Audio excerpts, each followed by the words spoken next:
Hello, so to continue, still working with the same document we've been using from the beginning of this tangency problem. I want to continue with the sixth exercise or the sixth example. And as I said, we are still sticking with the same document. So let me just move a little bit up here. And currently, the active layer is the outline. And I'm going to switch to the construction layer. I'm going to switch to that. So after switching or turning on the construction layer, we draw our constructional lines. I'm going to draw this baseline. So I'll draw this baseline, offset it at a distance of 26, and draw a vertical line which has a distance of 13 from this point, and add a dimension of about 103 to it. So let's go in and do that. So with the construction layer active, just click on line, and the positioning of the drawing actually could be anywhere. So I'm using somewhere here. So click online, click anywhere, right? A value of 115, hit enter to leave the line command, hit enter again to go back into the line command. Position the mouse pointer or the crosshair at the end point and move it a little bit to your extreme left, a little bit to that position, and type in a value of 13, hit enter. So now we have our point there, but unfortunately it snapped to something. So that's not what we are going to deal with. So move back to the line command again. I use the arrow key, hit enter. Sorry, enter. Position the mouse there, move it a little bit to the extreme left, type in a value of 13, hit enter. And I'll input a value of 103 as a distance for the vertical line. From here, I'll add my offset. So offset is something we've been using. I'll click on the offset symbol, which can be found on the modify section on the home tab. Offset distance is 26, hit enter, and click on the line, position it up there. So currently I have that. So I can even start by sketching this arc, but I would like to start with the baselines, right? So I'll switch back. I'll hit enter to leave the line command. I'll switch back to the outline layer, and I'll go back to the line command and use the line command for this. Just hit escape to exit the line command. I like to sketch this circles. So click on circle. Kindly its center radius I'm using. Click on the endpoint and input a value of 10 as the radius. 10 and hit enter. So I have this. Next is to sketch this circle, right? So same circle, position the endpoint or my crosshair at the endpoint, move it a little bit up, right? Like the way I see my green or my graphical user interface, and type in a value of 18. Hit enter. And type in a value of 8 for the radius. So the main reason I used 18 from here to here is to from this endpoint or from this center of this circle, it has a radius of 10. So from here to here is 10. And to get the center point of this circle to be its radius from this point to this point, which is 8. So 8 plus the 10 will be 18. That's what I did. So the next is to sketch this arc, right? This arc, which has a radius of 103. I'm going to use the circle again, center radius, click at the intersection point, enter a value of 103 and hit enter. You can see that everything has started showing. Now let's focus on the tangency problem. Right? So I want this arc to touch this circle, right, externally, and also touch this point. So we know we're going to deal with a plus or minus when it comes to the touching of a certain circle. So we are going to use both because we are in the software and we won't be cleaning that much. So we are just going to try our hands on any of them. If it doesn't work with the plus, then we switch to the minus. At the end of the day, we have to get what we want, right?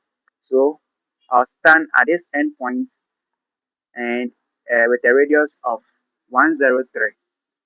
142. The radius of 142 is that's the radius of the arc. Hit enter.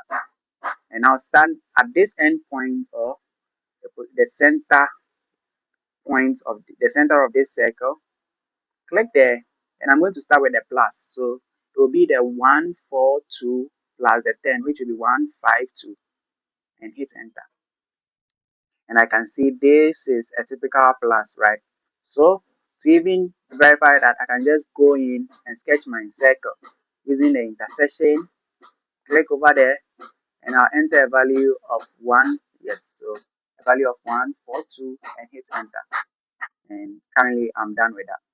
So I'm just going to change this the layer of the circle I just drew, right?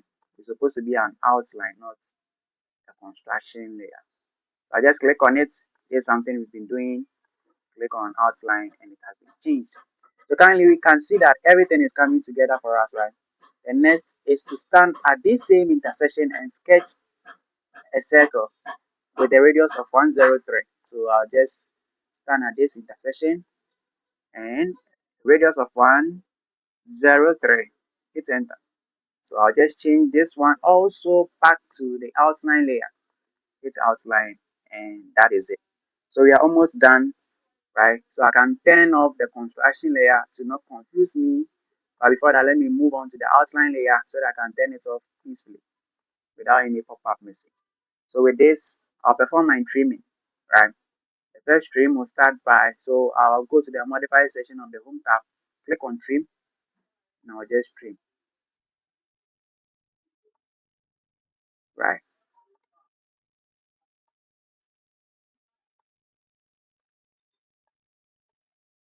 So with the trimming, you just check the drawing or you are working on, then you trim as it is. As it is.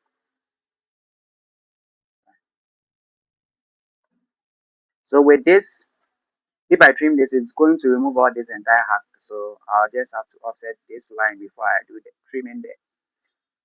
But with this big or large circle, the best way to go away with it is to just select it and hit delete on it on the keyboard to just move it out of the way. The next is to add an offset with a distance of 26, something we did in a construction, right? So even with the trimming I could have just make sure construction is active, right? And I'll just trim off this. Then I'll go back to the outline. Outline is now active. Click on line and just join these points. And you can see we are almost done, right? The next is to add a fillet. This is a fillet of 7 and a fillet of 16 over here. So I'll just click on fillet over here, specify the fillet radius to be 7, right? And you make sure that the check by default, the trim geometry will be checked. So you input the value and you hit enter, right? After that, you select the two objects you want to fillet. Now I change the fillet radius to 16 and hit enter. So after that, I can just select the two objects, this and this. Then I'm done with the fillet radius, and I'm done with the fillet. And you can see that everything is showing perfect, right? So you hit escape to leave the fillet command, and you can see we have the exact same thing when it's compared side by side. Next is to add the dimension. So how do we do the dimension? We've been doing this. So before that, just make sure that you turn off the for construction layer. Then you go to our annotate. You click on the power dimension, right? This is what we've been doing. But this time, let's turn off the object snap, right? So what this object snap does is that anytime it makes you see the various entities or the relationships between all the geometries. So objects now, all the objects in AutoCAD, they call them objects. So it will make you know, okay, with this object, it has a relation called an endpoint at this point and midpoint somewhere here, right? It has an intersection, it's intersecting with a certain line. It has some center line and all of those stuff. So all of them can be shown here. I can check and uncheck as many as I can. But with this dimension, I don't want these relations to interact with whatever I'm about to do over here. So I just want to turn it off, right? So anytime I need them, I'll just come and turn it on here again. And that's it. Right. So let's turn it off. Then with the power dimension, we dimension from this point to this point, right?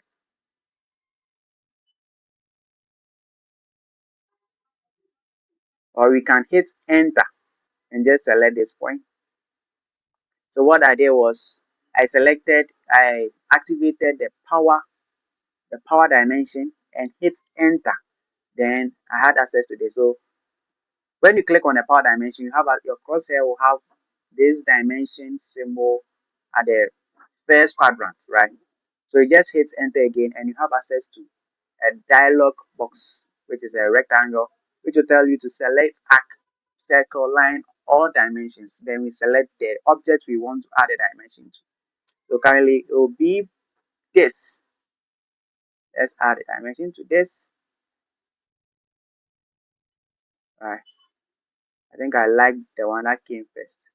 Let's position it somewhere here. Hit enter again. Let's work on the radiuses. Enter, enter, enter again. So I just hit enter and click on the keyboard. There's something you've been doing. And click and enter and click. The last thing to add is the distance from here to here and from here to here and from here to here. So to do that with the 103, I can just do that by just making sure that the object snap is on again because I need those relations. The next one is about this point, and I'll add this dimension. I'll click, it's supposed to be 103, and that is it, right? 103. The next is from this point to this point, then I can add it. So the positioning, I can just come back and modify that. So currently we are done. So let's move it somewhere here. So currently we are done, and our object map is found. We hit save to save it in the document we are working in. See you in the next.